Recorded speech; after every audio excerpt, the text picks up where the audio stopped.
Olá, você está na GV News, seu canal de jornalismo 24 horas na internet. A gente entrevista agora a bióloga e doutora em oceanografia, Tatiana Furley. Ela é presidente do Instituto Aplisia, que acaba de lançar o Guia Técnico de Monitoramento dos Efeitos Ambientais de Corpos Hídricos. Esse documento aqui, um documento extenso. Doutora Tatiana, obrigado por sua presença aqui no GV News Entrevista. A primeira pergunta que eu vou fazer para a senhora é: o que é o Guia Técnico de Monitoramento dos Efeitos Ambientais em Corpos Hídricos? O que é esse documento e qual a importância dele para o meio ambiente capixaba? Muito obrigada pelo convite de estar aqui. É um prazer estar aqui discutindo com vocês e apresentando o guia, né? O Guia Técnico de Monitoramento de Recursos Hídricos nada mais é do que um protocolo, uma proposição ao Estado do Espírito Santo de um protocolo de como se diagnosticar a qualidade ambiental de recursos hídricos. Dentro desse guia, ele tem 9 capítulos e esses capítulos detalham muito bem cada avaliação que deve ser feita para se diagnosticar, para se falar como é que está a saúde de um recurso hídrico. E por que da importância de um guia desse, né? No Brasil não existe um guia padronizado, não existe um padrão de como se diagnosticar os recursos hídricos. Então, cada recurso hídrico está sendo avaliado de uma maneira diferente da outra. Então, imagina se você fosse num médico, por exemplo, avaliar a sua saúde e chegasse num médico e ele pedisse exame de urina. Em outro médico ele pedisse exame de fezes somente. Em outro, ele falasse para o senhor, eu só preciso de exame de sangue. E outro fala, com radiografia eu faço o seu diagnóstico. Qual deles confiar? Qual deles está correto? Será que uma análise representa toda a minha qualidade da minha saúde? Ou eu preciso 1 milhão de análises? O que é? Então isso não está definido, qual é o mínimo que tem que ser feito para se diagnosticar a saúde de um rio. Então nós temos iniciativas em várias partes do Brasil, mas cada uma método diferente. Então o objetivo desse guia foi: vamos fazer uma proposição de o que no mínimo tem que ser avaliado se eu for em qualquer médico, não interessa de qual hospital, em qualquer universidade, qualquer instituição. Quem quer que avalie o rio, o mínimo que ele tem que fazer é aquilo. Se ele quiser fazer mais para o seu check-up, não tem problema. Mas o mínimo para... Porque a partir daquele mínimo, eu vou avaliar. Epa, tem algum efeito ambiental ali. Daí o nome, Guia Técnico de Monitoramento dos Efeitos Ambientais. Então eu estou vendo o efeito. O que significa? O peixe está se reproduzindo menos, ou o alimento que existe naquele rio ali, o bentos, que são os que vivem no fundo, na lama, no sedimento, eles não estão bem. E aí toda a cadeia alimentar também não vai estar bem. Então alguma coisa está acontecendo já ali naquele recurso hídrico. Então se eu tenho essa indicação, eu tenho que agora descobrir qual é a causa, eu tenho que ir atrás da solução. Né? Então, o guia ele vem esclarecer isso daí e falar qual é o mínimo que eu tenho que fazer para se diagnosticar um recurso hídrico. Então, no Espírito Santo agora, qualquer entidade, qualquer pessoa, qualquer biólogo, qualquer um que queira dizer assim, ó, esse rio está bom ou está bem ou está mal, ele tem que seguir esta regra aqui. Ele tem que seguir este padrão que foi estabelecido por esse entendimento com o governo do estado. Quer dizer, o rio está bom ou está ruim a partir desses indicadores que você tem que me dar. Não adianta você chegar aqui e dizer para mim, esse rio está ruim, cadê os indicadores do guia? Isso.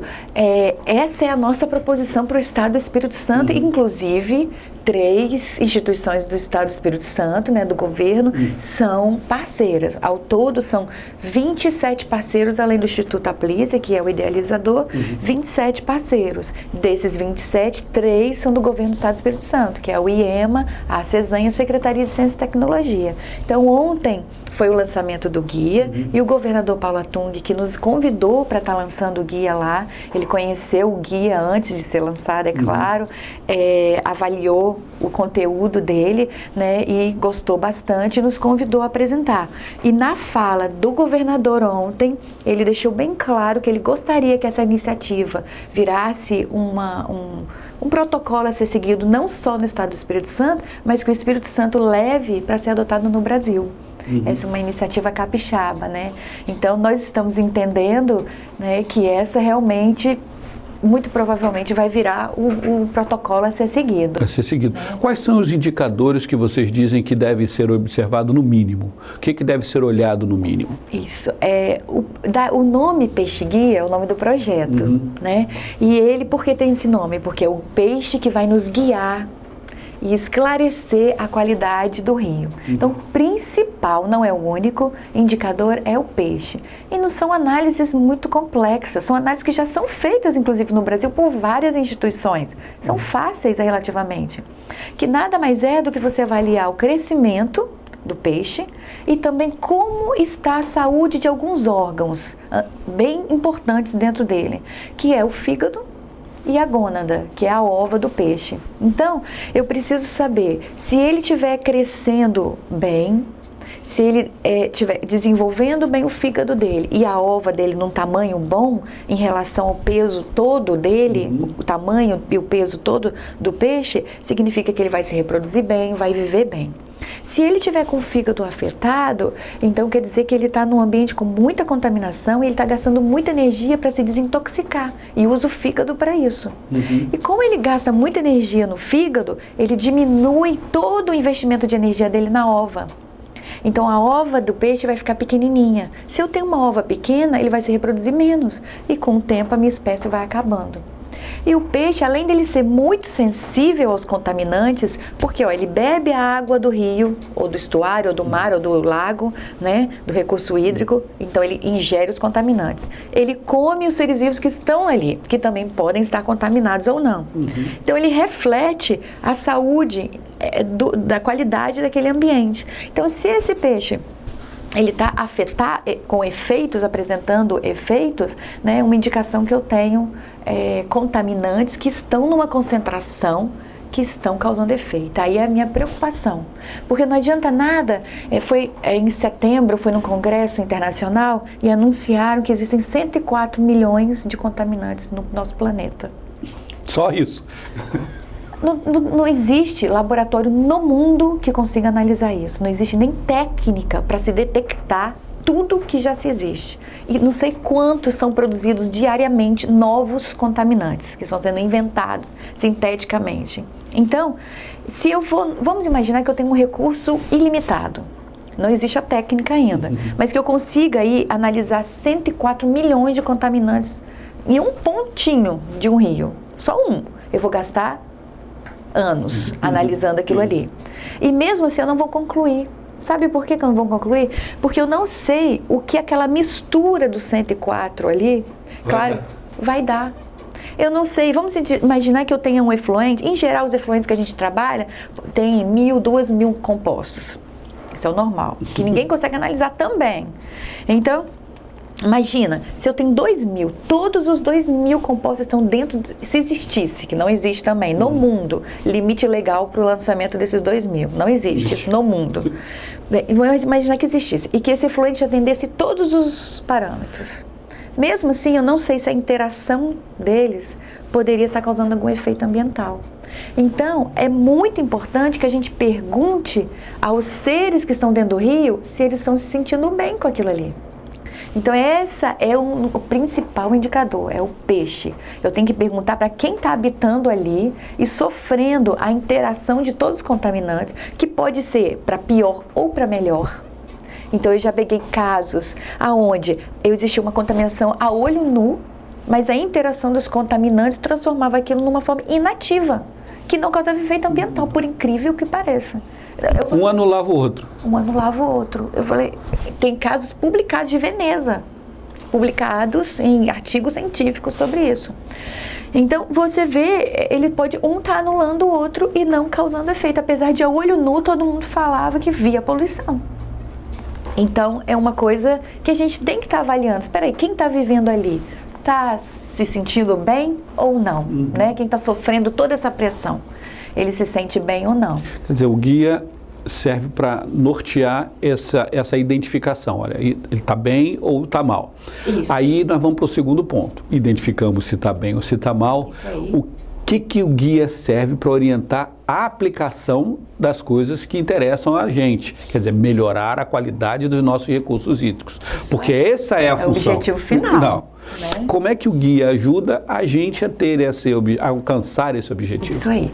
Então, a partir do momento que eu identifico, ok, está tendo efeito, os peixes estão se reproduzindo menos, os lançamentos aqui, vamos imaginar que é um lugar onde eu tenho vários lançamentos, origem industrial, origem doméstica, agricultura, pesticida, multifatores. Então, a partir dali, eu vou identificar quem está causando o efeito. E já existe técnica para isso.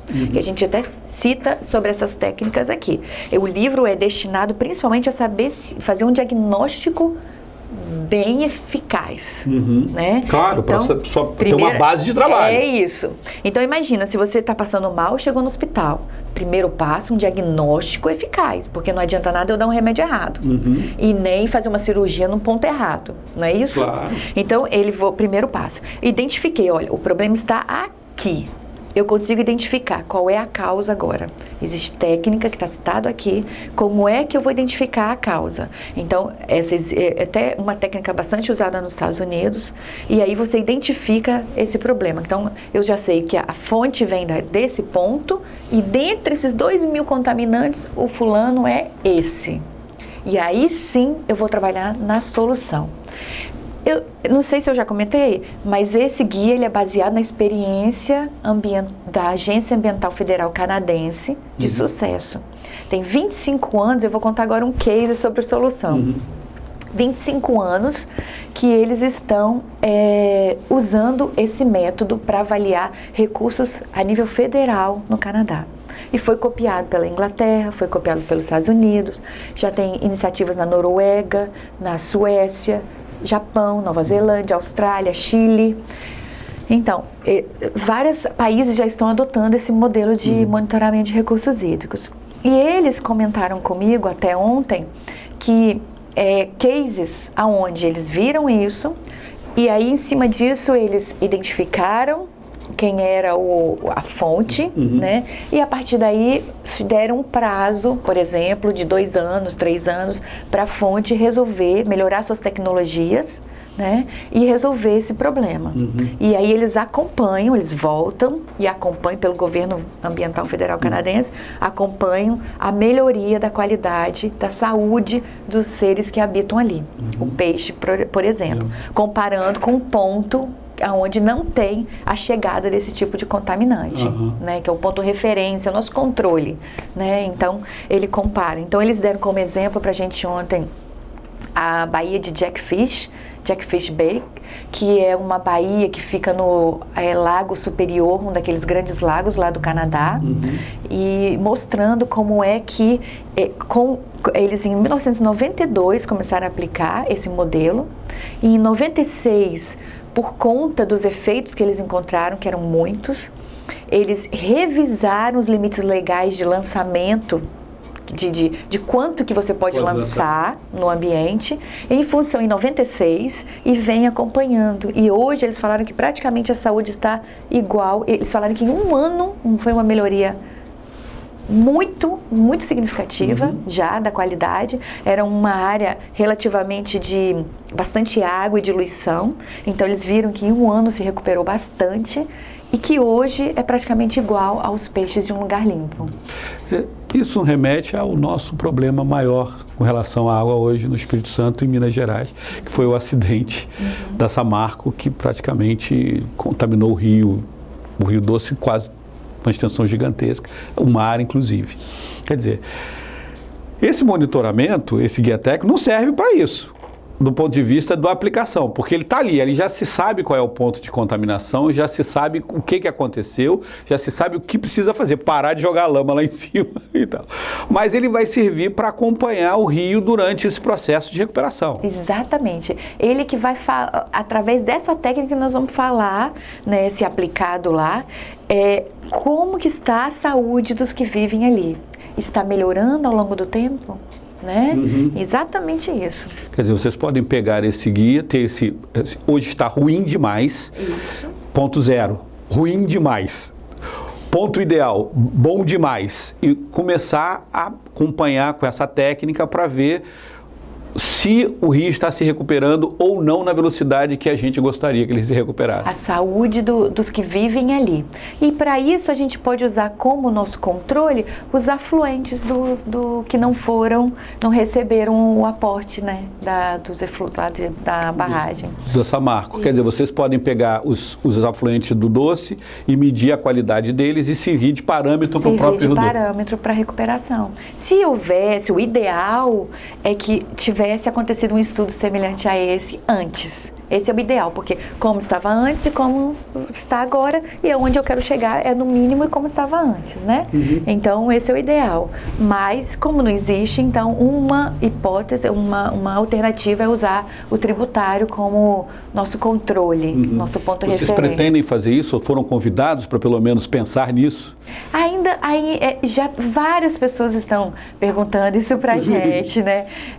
Claro, gostaríamos muito, até no início do projeto, foi um dos rios, o Piraquiaçu, que nós aplicamos essa técnica em 3 rios capixabas, para validar realmente se ela funcionava com as nossas espécies, que são tropicais, enquanto que a de lá não é, né? Então, nós fizemos no Santa Maria, no Benevente e no Jucu. Na ocasião, que foi há 2 anos atrás, esse projeto se iniciou em dezembro de 2003 e conclui agora, em dezembro de 2015, na ocasião nós pensamos no Piraquiaçu, que é um rio apaixonante também, né? E no Doce. Tínhamos pensado nesses dois, né? Mas a quantidade de recurso que nós conseguimos, né, para esse projeto foi suficiente para fazer esses 3 rios, que já foi um grande, muito bom conseguir fazer 3 rios, né? A quantidade de dados que nós temos é gigantesca sobre os 3. Um pedaço dos 3, nem foi o rio inteiro. Mas escolhemos pedaços ao longo nesses 3 rios onde havia um gradiente de contaminação. Lugar com menos chegada de aportes, um lugar com mais chegada de aportes, para validar realmente os peixes aqui estão respondendo de uma maneira, aqui estão respondendo de outra, e sentir como é que é a resposta dos peixes tropicais a essa metodologia, né? Quer dizer, então, para esses 3 rios, as prefeituras, o governo do estado já tem informação suficiente para saber como tratar? Já. Esses 3 rios, na verdade, nós vamos entregar esses resultados amanhã do Jucu. Eles não têm ainda nas mãos, apesar, eles são parceiros, participaram de tudo, deram muito apoio. A Secretaria de Meio Ambiente foram com a gente, embarcação, estavam juntos, definição, os órgãos ambientais ajudaram a definição onde, que pontos nós deveríamos testar o modelo, né? Então eles vêm acompanhando toda a parte prática, laboratório, treinamento com os canadenses, vêm acompanhando tudo. Mas os resultados finais nós estamos apresentando amanhã no auditório lá da Prefeitura de Vila Velha, os resultados do Jucu. Depois, no dia 15, nós vamos apresentar os resultados do Benevente, no auditório da Prefeitura de Anchieta. E no dia 16, na Prefeitura de Vitória, sempre às 14 horas, os resultados do Rio Santa Maria da Vitória. Então, as prefeituras estão sabendo dos resultados no mês de dezembro? Agora. E aí nós vamos então depois publicar tudo isso em artigo científico que nós estamos preparando, né? Isso é para uma validação científica, inclusive, isso. Mas nossos parceiros e a comunidade vai ser a primeira a saber. Em geral, o resultado sai ao contrário, né, da ciência. Primeiro publica e depois quem usa aquele ambiente está sabendo, mas nesse não. Nós vamos apresentar primeiro para a comunidade, para a Secretaria de Meio Ambiente, tudo vai ser exposto agora, durante esses próximos 7 dias, e aí, então, nós vamos publicar isso tudo. E aí o pessoal do Canadá está dando apoio total para esse projeto? Total. Eles são os orientadores, eles vêm oficialmente pelo governo canadense, eles ajudaram a gente no início, em dezembro de 2013, eles vieram, deram aula para a gente prática e teórica, alinhamos as metodologias e aí estipulamos quais pontos, todos juntos, né, todos os parceiros, quais pontos deveriam ser avaliados, estudados dentro do rio.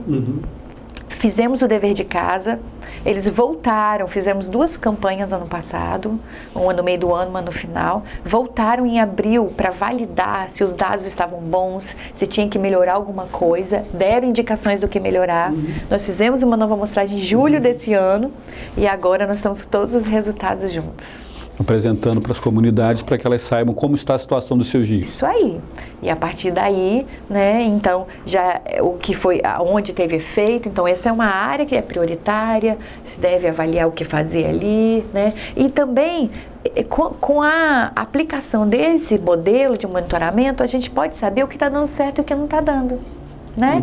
Então, olha só, eu tenho uma área aqui onde eu investi em plantio de mata ciliar, em nascente. Será que isso aqui está melhorando a qualidade do meu rio? Eu tenho uma outra área onde eu tenho mais estações de tratamento. Então, isso realmente está trazendo benefício? Está evoluindo essa qualidade? Né?